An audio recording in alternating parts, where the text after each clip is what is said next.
When ELRS first came out, it was immediately clear that it was going to be a really great control link for whoops and microdrones.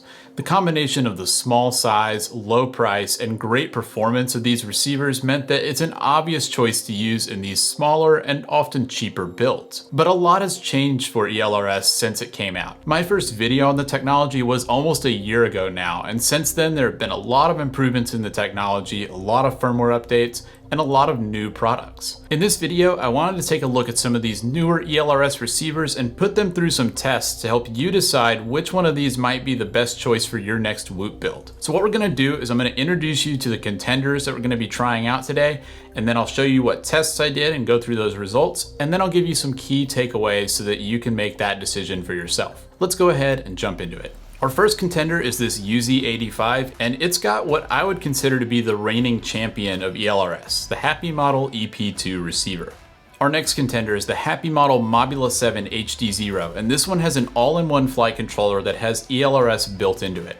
And then finally, our third contender is a new kid on the block. This is a 75mm Whoop that I built myself, but I've installed a new ELRS receiver into it. This is the BETAFPV ELRS Lite Receiver, and it's the variant with the new flat antenna. This one's only 3mm thick, and I've already got tons of ideas for how this could fit into builds and how this might enable us to do things we weren't able to do before. But that's not gonna matter if it doesn't perform well. So what we're gonna do today is compare all three of these receivers together, and we wanna see how they perform and how they stack up. And I think I've got some interesting results, so let's go ahead and talk about that testing. Let me start by showing you the test environment I used. This is one of my really common flight areas. You guys have seen this spot in a lot of different videos, but it's basically an elementary school, and I've got this whole school ground to mess with. I've got the school building right in the middle of it, and a couple of other obstacles around, such as some trees and dumpsters and a playground. The school building is definitely solidly constructed. It's a brick building, it's rather large, and obviously it's got a lot of interior rooms and interior walls. And because it's a school in the middle of a neighborhood, it's definitely an RF heavy environment. And so for this testing, I'm gonna be outside the whole time, but I'm going to fly kind of around this environment. I'm going to try and fly around either side of the school and get completely behind the school building and see how these whoops perform with the different receivers. Now, I think we can all agree this is not really a normal use case for a whoop. Most people are using whoops to race indoors or fly around in a backyard or something like that. And you may fly it outside in an area like a park, but I know that most of you are not flying these things 500 feet away and flying it around behind buildings and things like that. But there's a reason I did my testing here, and that reason is that I wanted to try and stretch these receivers to their absolute limit and try and do something that maybe goes beyond what you would normally do with a whoop. If it can handle this type of environment, I have a lot of confidence in saying that it's gonna fly really well around your house or in a building, something like that. And so to me, this is kind of a stress test, and I'm hoping this will really show us where these receivers start to differ and kind of looking at the extreme end of their performance to give us an idea of how they're going to work overall. I'm gonna show you one time a walkthrough of kind of the flight path that I took with these three different whoops. And then once we've done that, I'm gonna show you side by side how they performed in each spot. So the first thing I'm gonna do is take off from the parking lot and fly around the left side of the school building over this way. And I'm just gonna go as far as I can until I lose signal. Now my criteria for when I've lost signal or when I need to turn back is pretty simple. First, I really don't wanna fail safe, so I'm not gonna go farther than what I know the ELRS receiver can handle. With the settings I'm using, that means I can't go beyond -108 dBm for the RSSI, and if my LQ drops down completely to 0, I'm definitely gonna fail safe, but I'm getting into a bad spot if the LQ gets too low. The other thing I'm having to watch for is my video signal, because if I can't see where I'm going, I can't fly. I'm using 200 milliwatt HDZero for all of these tests, so if that hits its limit and if it's too broken up to where I don't think I'm gonna be able to fly anymore, I'm gonna have to turn back. So once I hit that first limit, I'm going to turn around and come back, and then I'm gonna fly around to the right side of the school, and I'm gonna go all the way down the side of the school building and then turn to go completely behind the school. Again, I'm just gonna go as far as I can until it breaks up, and then I'll turn back.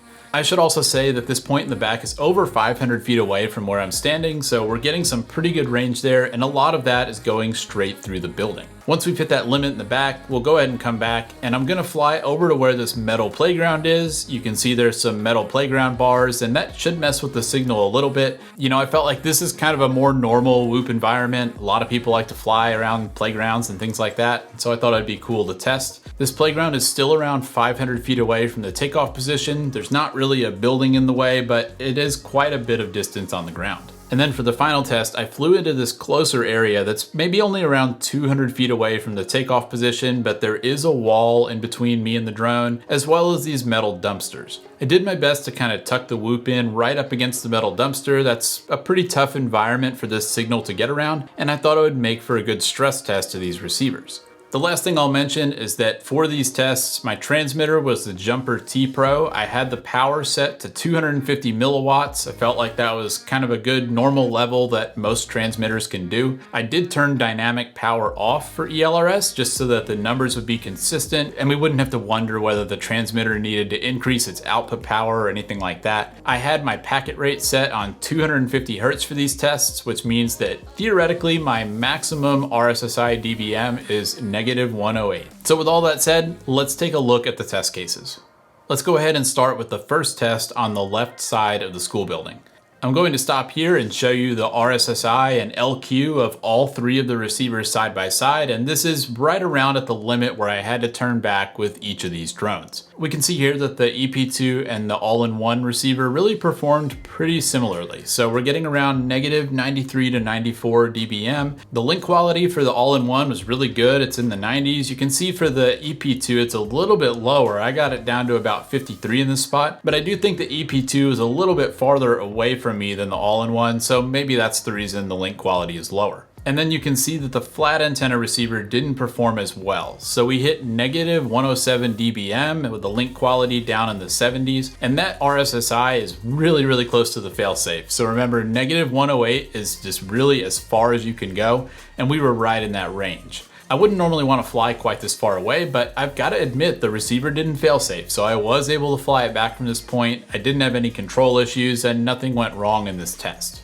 Let's move on to the next test area, which remember, we're going to go back the way we came and then around the school building, around the right side of the school, and all the way to the back of the school building. I also want to point out that I'm making an effort to do this test pretty close to the ground. I'm trying to stay below the roof line of the building, and so I'm not 300 feet up in the air. I mean, in a lot of these tests, I'm only maybe, 6 to 8 feet off the ground. I do get a little bit higher at some spots, but I tried to stay really low. I wanted the Whoop to be behind the school for this test, not above it.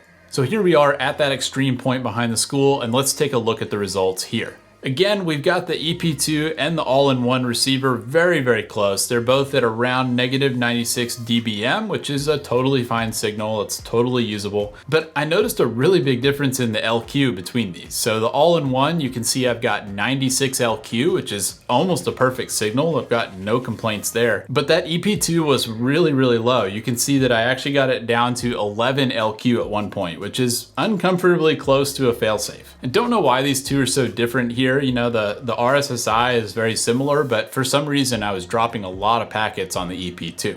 Again, it didn't fail safe, it was fine, but that's a pretty low signal. The flat antenna continued its previous results. You can see in this spot that it's at -108 dBm, which is the absolute limit of RSSI. I don't know how much farther I could have gone, but I mean, if I went just a little bit farther, this could have fail-safed, and that definitely could have been a problem. So I really pushed this one as far as it could possibly go. The LQ is also pretty low at 23. Again, this is a weak signal. You wouldn't want to be doing a lot of flying in this area, but I think it made sense for this test to try and take it all the way to that limit, and I'm pretty confident this is the limit for that receiver. So let's move away from the building for a moment and go to the third test area, which is over at this playground. Taking a look at all of our results here, we can see that really all three receivers are in good shape in this area. The EP2 and the all-in-one continue to be very close. They've both got an RSSI in the 70s, and then we've got an LQ of right around 100. So this is a perfect signal. I mean, it's a cakewalk for these receivers. That flat antenna receiver from BETAFPV has a little bit of a lower signal. You can see it's got an RSSI in the 90s and an LQ in the 90s, but this is again still a perfectly usable signal. I'd have no trouble flying in these conditions. It feels like this test is not really a challenge for any of these receivers. And then finally, we'll go to that last test area, which is shorter range, about 200 feet away from my takeoff position, but it's in kind of this enclosed area with a wall and those metal dumpsters. We can see that yet again, the EP2 and the all-in-one had very similar signal in these spots. So we've got an RSSI in the low 80s and an LQ right around 100. That's a really good signal. And the flat antenna receiver continued its pattern of having a slightly lower signal than the others. It had an RSSI in the mid 90s as well as an LQ in the mid 90s. Again, this is a fine signal. I wouldn't be turning back at this point, and I feel fine flying with it at these levels, but it is a little bit lower than those other two. There is one last thing I want to mention about this testing, which is telemetry. At the extreme of range with all these receivers, I did get some telemetry losses, so I'd get to that very farthest point and the radio would let me know that it wasn't receiving telemetry from the receiver anymore. This doesn't mean you can't fly any farther, it just means the receiver isn't transmitting that telemetry information back to you for your radio to call out to you. I personally don't care about that too much, but I did feel like it's worth mentioning that at these extreme ranges, you can lose that telemetry. So now that you've seen these test results, let me give you my key takeaways from this testing. First, I want to say that I felt like all of these receivers performed extremely well. I mean, like I've said several times, this is really not normal whoop usage. I don't think that many people are taking their 75mm whoops and flying them 500 feet away behind a building, but all of these receivers held up to that. They all worked great in these environments. I didn't have a single failsafe during this testing at any point, and I was really happy with the way all of the receivers performed. The EP2 and the all-in-one flight controller performed very similarly in these tests, which really shouldn't be too surprising. They both have that same cube or tower antenna on the board, and you can imagine that they probably have pretty similar RF circuits. They're probably really pretty similar under the hood, so I guess I'm not too surprised that they performed relatively similarly. Now, I do want to mention there are a couple of issues with these all-in-one boards that have ELRS on them, and those are things that you might want to be aware of if this is a route you're considering. So most of these all-in-one boards have the receiver connected via SPI, which is different than the UART connection that you normally use when you solder up a receiver yourself. For some reason, ELRS really doesn't seem to work that well with this SPI mode on those all-in-one boards, so you really can't use anything over a 250 Hertz packet rate. So if you like 500 Hertz, you probably won't be able to use that on an all-in-one board. And I don't know, it just seems like they don't work quite as well to me. I mean, you saw the signal was fine, the LQ is fine. Once you take off and once you're flying, you have no problems. It's no different. But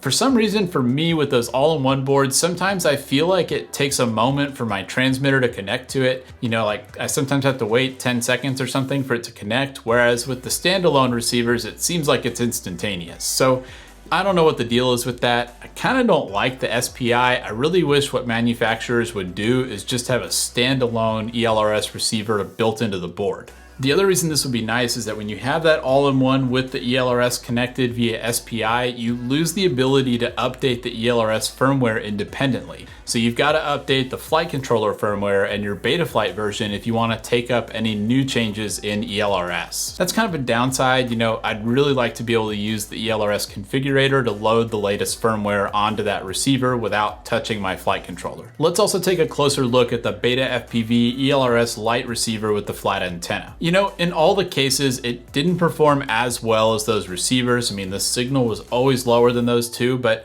it held up. It didn't ever fail safe. I didn't ever actually have a problem flying with this receiver, and I was really pleased to see that result. One thing I feel like you need to keep in mind about my testing of this receiver is that I had it placed terribly for antenna reception. You can see here how I mounted it. So I crammed it in underneath the flight controller, and when I put a battery in this whoop, it's gonna sandwich that receiver in between the battery and the flight controller. So that is really bad placement. We're not gonna get very good signal with the receiver in there, but I'm gonna say that I did this on on purpose. What I was hoping to see is whether this was going to be viable for builds where you don't have a lot of room and you need to get that receiver out of the way and not have to put it up in the canopy or something like that. And so I felt like this was more representative of how I'd actually use this receiver in a real whoop. Just for a comparison, I'll show you here how I have the EP2 mounted in the UZ85, and you can see that it's up in the canopy, it's got a much higher position, it's not really blocked by anything in flight, and that's a much better RF placement for that receiver.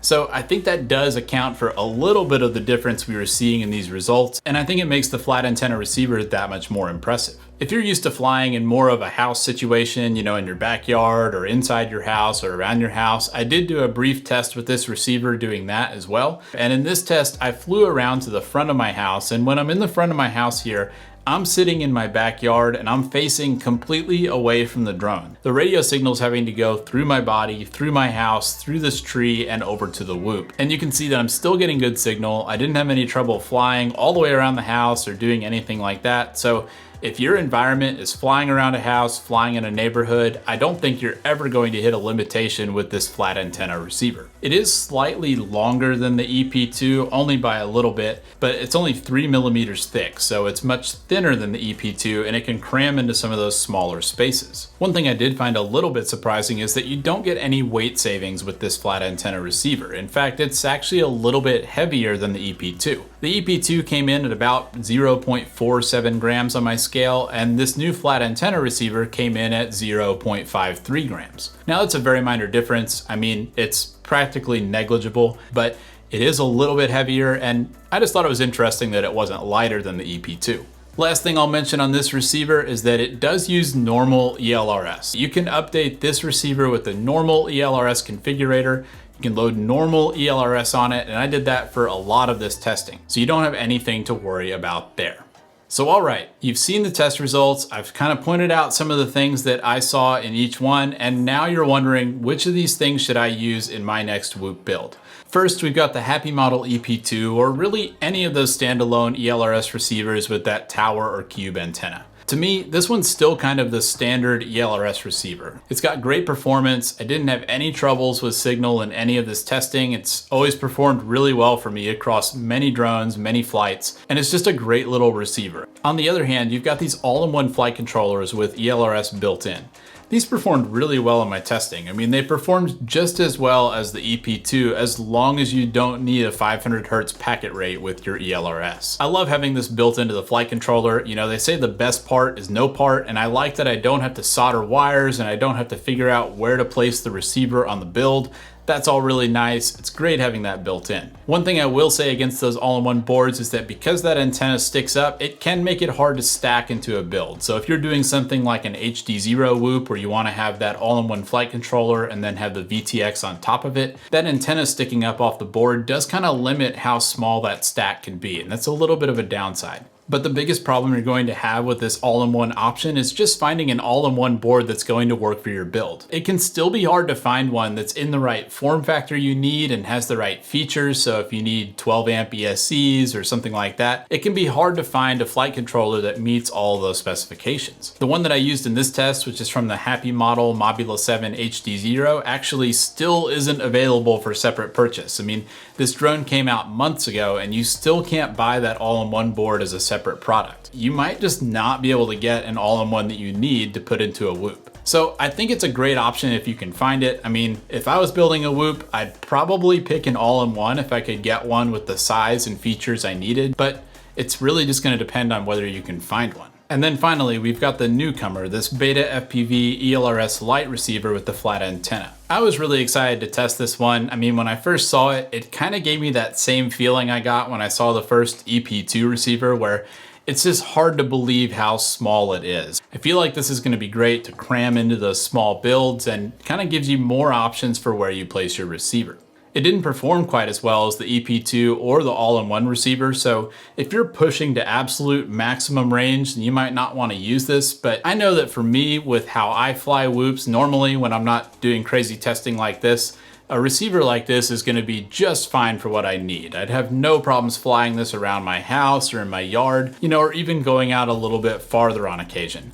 It seemed like it performed really well, and I just really appreciated how small and compact it is. This would be my choice if you're working on a build where size really matters. You might be able to fit this receiver in when you'd have a little bit of a harder time getting the EP2 in there with its taller antenna. But I really liked this receiver, and I think it's a great option. Honestly guys, you can't go wrong with any of these options. Express LRS is really a great technology for whoops, and all of these receivers are really small. They don't take up much space. If you're building a whoop in 2022, I don't know how you don't pick ELRS. I mean, you get so many great options and these receivers are so small. But guys, that's gonna do it for this video. I hope you found this interesting and I hope you learned something from it.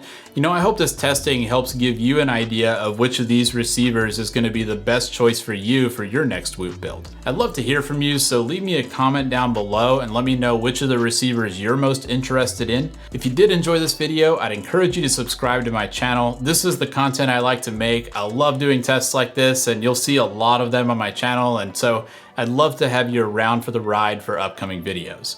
Thank you guys so much for watching, and I'll see you in the next one.